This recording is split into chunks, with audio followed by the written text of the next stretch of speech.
All right, welcome. I'm Heidi Silver-Paquilla, Adult Education Coordinator at the Virginia Department of Education. Hi, I'm Jenna Kelly, and I am the Adult Career Pathway Specialist, also at the Department of Education. And I'm Kate Rolander. I'm the Workforce Education Specialist at the Virginia Adult Learning Resource Center. I am Karen Ballingy, and I'm the Assistant Instructional Technology Specialist at the Virginia Adult Learning Resource Center. Hi, I'm Jim Andre. I'm the Director of Grants and Federal Workforce Programs at the Virginia Community College System. Hi, I'm Cindy Finley. I'm the Coordinator of Workforce Programs and Grants with the Virginia Community College System. Well, welcome everyone. Let's get started. All right, this recording will provide a Virginia-specific overview of Integrated Education and Training, or IET, a model of accelerated and intense programming that pairs academic and occupational learning to prepare individuals for the workforce of today and tomorrow.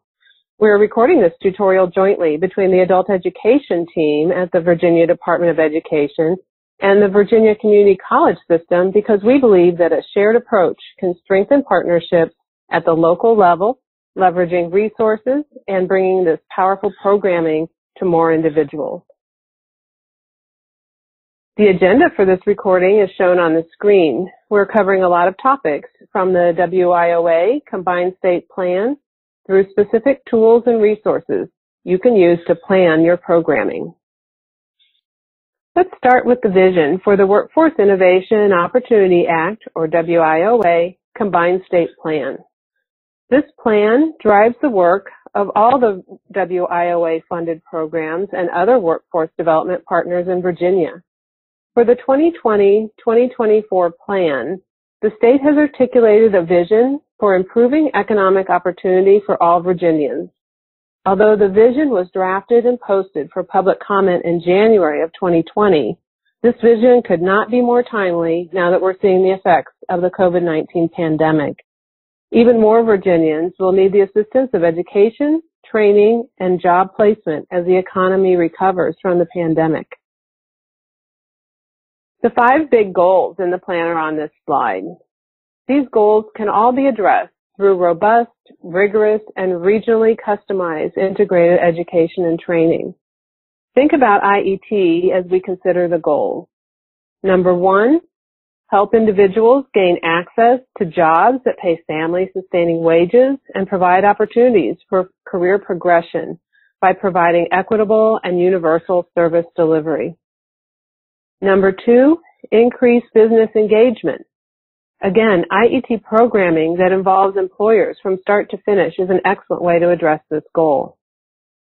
Number 3, develop a qualified and desirable workforce with the skills, competencies, and credentials that meet the business needs of Virginia. Number 4, strengthen outreach and recruitment efforts and stimulate career awareness. Number 5, reduce workforce system barriers through collaborative innovative solutions. I think you can hear in these goals how IET programming can address them and help more individuals gain access to careers that offer advancement and stability. Kate, I turn it to you. Thank you, Heidi. And so today we're going to talk about the many goals of IET and the many names of IET in Virginia.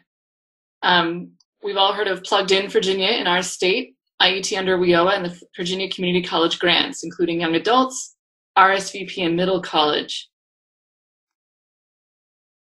PluggedIn Virginia is one model of IET in Virginia that operates through a model of co-enrollment and partnership between an adult education program and an occupational training provider, often the local community college. It is a career pathways bridge program that prepares adult learners with the knowledge, skills, and credentials they need to succeed in post-secondary education, training, and high-demand, high-wage careers in the 21st century.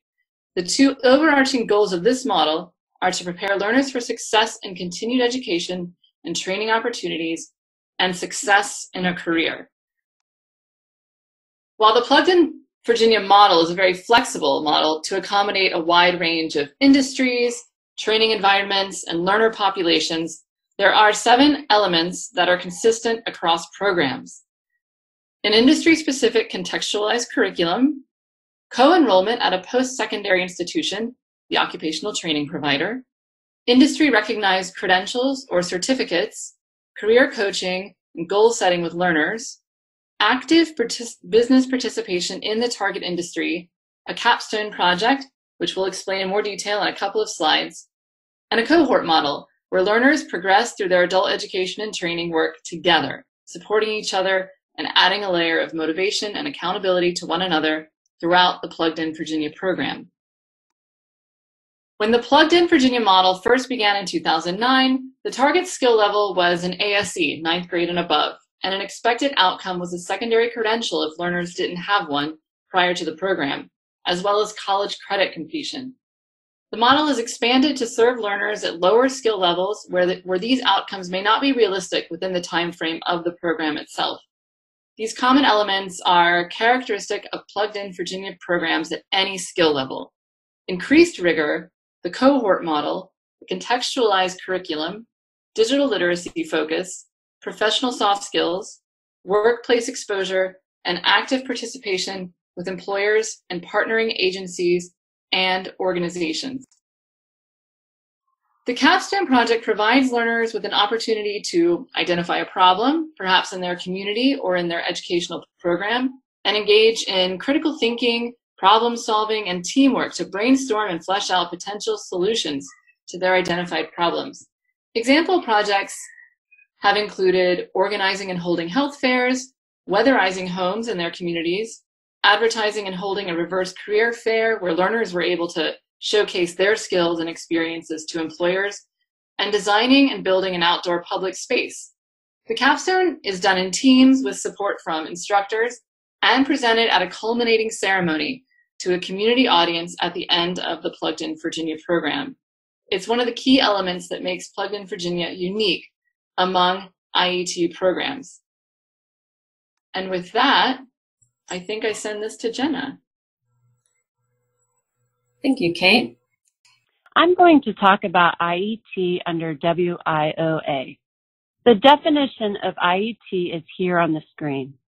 Keywords in the definition emphasize that the 3 required components are offered concurrently and contextually for the purpose of educational and career advancement. The 3 key required components are adult education and literacy activities, workforce preparation activities, and occupational training. Adult education is basic skills and English language proficiencies. Workforce preparation activities include activities designed to help an individual acquire a combination of basic academic skills, critical thinking skills, digital literacy skills, and self-management skills. Occupational training includes occupational skills training, on-the-job training, incumbent worker training, and entrepreneurial training. The training provider should be respected by and seen as credible within the business community. The I in IET integration has specific meaning. Services must be offered concurrently and contextually with the scope of the program. A program could be a single semester, or it could be 2 semesters, or it could be a short-term boot camp. Whatever the overall scope is, all 3 components must be of sufficient intensity and quality, based on rigorous research, occur simultaneously, and use occupationally relevant materials. The laws and regulations do not specify the time commitment of each component across the duration, and the balance across the duration of the course can shift. As IET programs are designed, you may want to front-load more academic and language preparation coursework while phasing in the occupational training. As the training ramps up and students are spending more of their time on the training component, The adult education and workforce prep activities can lessen to more of a supporting role. However, at no time during the overall scope should students be enrolled in only one aspect. While the balance can shift, no component can be zeroed out. To meet the requirements of being a compliant IET program, the IET must have a single set of learning objectives, which are the competencies that learners will need to master in order to be successful, be aligned with the CCRS, which is College and Career Readiness Standards, and be a part of a career pathway. Now I will send it over to Jim. Thank you, Jenna. In designing an IET program that meets the standards of best practices and WIOA requirements, we should consider a few design elements that will drive our success.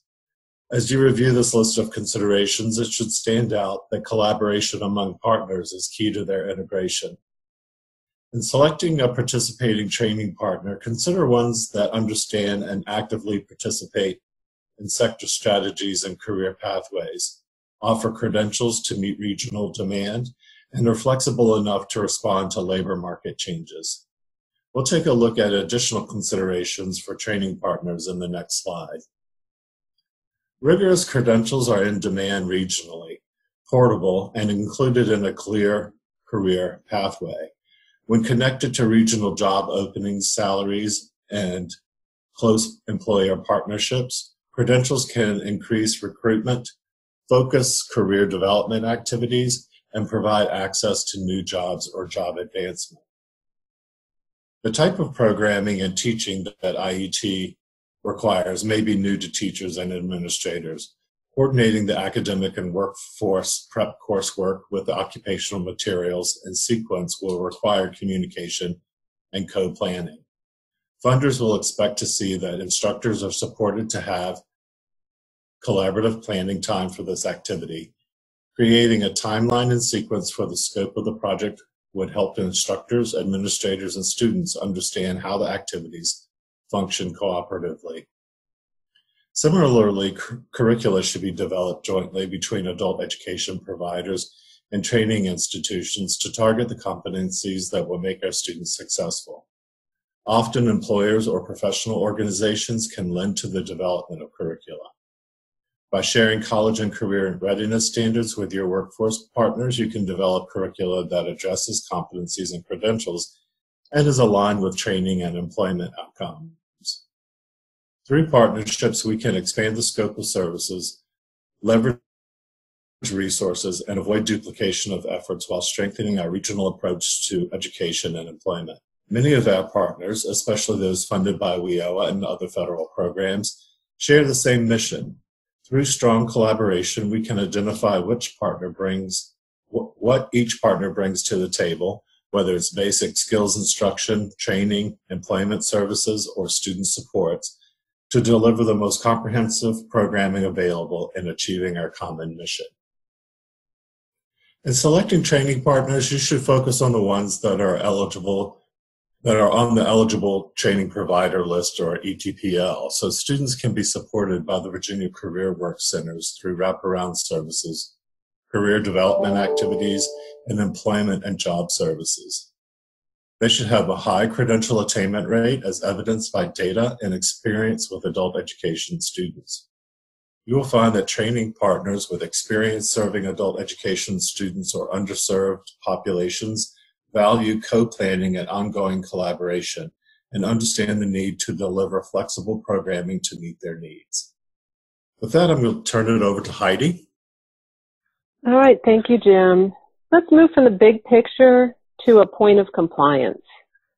In Virginia, according to the WIOA Combined State Plan, we expect IET programming to lead to a recognized postsecondary credential. Well, what does that mean? The federal definition is in the U.S. Department of Education's memo linked here on the slide, but it does allow for some flexibility for states. A certificate or credential may be an industry-recognized credential such as a welding credential, or a license like a commercial truck driver's license or a certified nurse's aid license, It may be a milestone in an apprenticeship, or it can be a college-conferred degree such as an associate's. There are also industry-recognized credentials that are more local, such as an employer that trains on a specific welding technique and confers certification that is recognized by other employers. Both the VDOE and the VCCS request and grant applications that applicants identify what credential a program is leading to so that we can determine if it fits the definition of a post-secondary recognized credential. Also on this slide is a few things that such a credential is not. The federal memo makes clear that Workforce Board conferred certificates, workforce readiness certificates, and general certificates related to safety or hygiene do not fit this definition, even though they may be of value to an entry-level worker and a valuable part of an IET experience. They simply may not be the terminal credential of the program. Back to Kate. Thank you, Heidi. And now I'm going to talk a little bit about the Virginia IET Blueprint. This is an online resource developed and maintained by the Virginia Adult Learning Resource Center to provide guidance on the instructional planning and implementation of IET models. A printable version of the IET Blueprint is available on the Blueprint homepage. There will be a link to that on the final slide, and includes resources for integrating and contextualizing instruction across the 3 required components of an IET. The Blueprint also includes contacts for technical assistance and an IET glossary. In the appendices, you'll find the Shared Learning Objectives template, which we'll go into on the next slide, the 2020-2021 IET Planning Tool, also available on the CTAE Professional Development website, and example responses for the IET Planning Tool. Additionally, on the IET Blueprint site are information and resources including sample memorandum of understanding, contracts for partnering, and a partnering checklist for working with the Virginia Employment Commission's Trade Assistance Act program, which you'll see featured on the right-hand side of this slide. This Shared Learning Objectives template is available on the Blueprint and can be used to develop a unified competency list, a required component for IET planning and implementation. The template includes the WIOA legislation's definitions of the 3 elements of IET and a space to identify the academic skills, workplace readiness activities, and occupational training skills that will all need to be integrated into a cohesive IET plan. This resource is a tool to guide the development of a contextualized curriculum for the IET and to ensure that all required competencies across the 3 areas of the IET are included in instruction. And with that, we'll go on to partnerships. All 4 of these bullets do not operate independently. They're intertwined and codependent. Each, in my opinion, carry equal weight and are requisite for a successful program. While I do feel all 4 bullets carry an equal significance, I am partial to the employer relationship, and we'll see why in a few slides. Finding training partners prior to program design will be key in order to adequately integrate educational concepts. This relationship is crucial in order to develop curriculum and execute an IET in a succinct, cohesive manner. A key element here will be seamless implementation of adult education services in an interconnected way along with the training partner. For student support services, research has shown that the 2 driving factors in student success are coaching and supportive services. Finding resources through partnerships will be the most effective way to integrate this vital piece of support. Look to community partners such as your WIOA partners, community colleges, Department of Social Services, etc. for collaboration with these efforts. Job placement and employers provide designs that include in-demand credentials supported by local labor market data, and that will ensure that we create an effective pathway for students to gain employment. The critical piece to this design is the employer partnership and active participation from the employer in areas such as curriculum development, internships, externships, interviews, and employment. Letting the employer opportunity drive the process strengthens the platform, and students can see firsthand the clear pathway to completion and employment. Contextualized basic instruction is the aha moment that illuminates basic skills instruction through the lens of training. Simultaneous, not sequential, is the key concept here and will prevent the loss of momentum. This key concept is sometimes hard for programs to grasp, but it's key in making a successful IET program. Accelerated, rigorous design is critical for this targeted demographic whose aim is training and employment. With all the other barriers to contend with, time should not be one of them. Work-based learning opportunities and work experience ties in with contextualization and provides the best experience and pulls the IET concept together. Sector strategies can help to navigate potential work-based learning opportunities for students, leading to future viable employment in their area. Career pathways leading to family-sustaining wages. Establishing a pathway from the start in order to fully contextualize the curriculum and establish employer partners will be key for student completion and employment. The cohort design can seem daunting, and it's not always part of the standard operating procedures for existing programs, but a cohort design provides a structure and support platform that truly lifts up students and leads to a more successful outcome. The mindful schedule. Most of these adults are working, have children or family obligations. In order to maintain retention, this will be a key element. Offering a variety of classes and times and locations would be a good place to start. So building career awareness and promoting opportunities. Explore opportunities not previously known to the student and explain what those opportunities might be and how it fits the background of your students. I know when I started, someone had to explain to me what logistics was. So bringing your students in and letting them know what those careers are and what might fit best for them is a key concept. Creating a pipeline, draw a map, and make it clear where they're headed, whether that's to re-engage in post-secondary or get stackable credentials or continuing with employment advancement. Selecting your students. Set the student up for the best possibility of success. For example, a student who has a background might be prohibited from working in a healthcare industry and should be presented with different options that fit their skill set as well as career availability. And certainly the student should be made aware of potential challenges with these options. Ensuring completion and credential attainment. An IET design walks through this step by step. This design can help remove barriers, create a clear pathway to student success, by providing the necessary alignment, support, timeline, and resources. Participant, student costs, supportive services, paying for the credentials, and braided funding. Paying for credentials, we all know that cost is a top barrier that impedes student success. If we can weave in partnering agencies to help alleviate this cost and braid funding where we're all working towards the same goal, we'll have a better success at serving these students. Several programs such as TANF, SNAP ENT, Fast Forward, and WIOA dollars, to name a few, can help cover credential costs as well as training and testing for credentials. These agencies can help with supportive services as well.